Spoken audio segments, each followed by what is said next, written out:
Well, more now on AT&T and that $39 billion buyout of T-Mobile. The deal would make AT&T the country's biggest mobile phone carrier, squeezing out Verizon. But there are still plenty of antitrust hurdles to clear. For more, we're joined by Paul Glenchur. He's senior analyst with the Potomac Research Group. He's testified before Congress on these telecom issues and was also a lawyer with the FCC.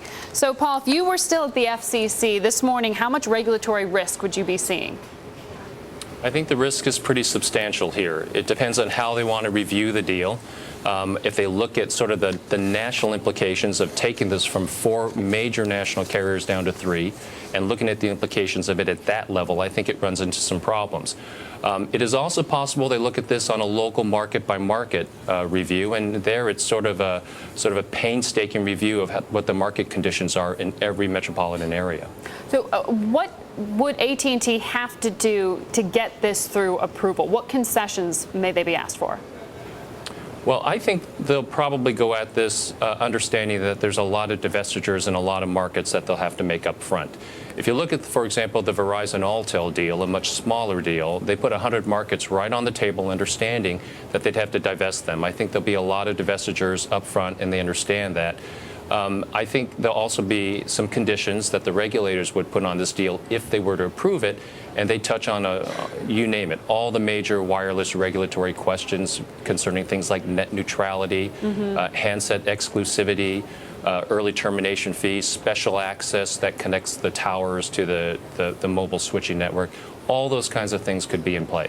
Now, analysts we've talked to have said this is going to be a test for the Obama administration when it comes to their view of monopolies here. What do you think there may be in that conversation in terms of concessions? Could this jive in some way with the administration's commitment to increasing infrastructure, perhaps? Well, I think it does. I think that AT&T understands what buttons would have to be pushed here to get the support of the administration. I think they very much want the administration to be affirmative in supporting this deal. Now, they're talking about getting advanced 4th-generation wireless services to 98% of the country. AT&T says this gets them to 95. Obviously, there'd be a push to get them to 98, to move broadband out there to more users. Also, connecting it more in rural territories where there is less broadband connectivity. And I think as well that you'll see that some of the unions might be backing this deal. I think that they would think that this is the kind of deal that could actually help to unionize T-Mobile, which is something I think they'd like to do. They've had some setbacks in places like Wisconsin, and there may be some support from the unions involved as well.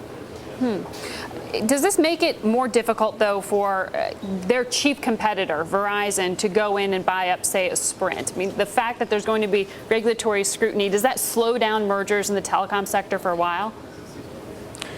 It could. It could also speed them up. It may be that we're looking at a even more rapidly consolidating wireless industry, and that companies that may have been doing a courtship might think about pulling the trigger and actually taking the plunge. I think that it is something that may actually cause more strategic either combinations or agreements to start taking shape.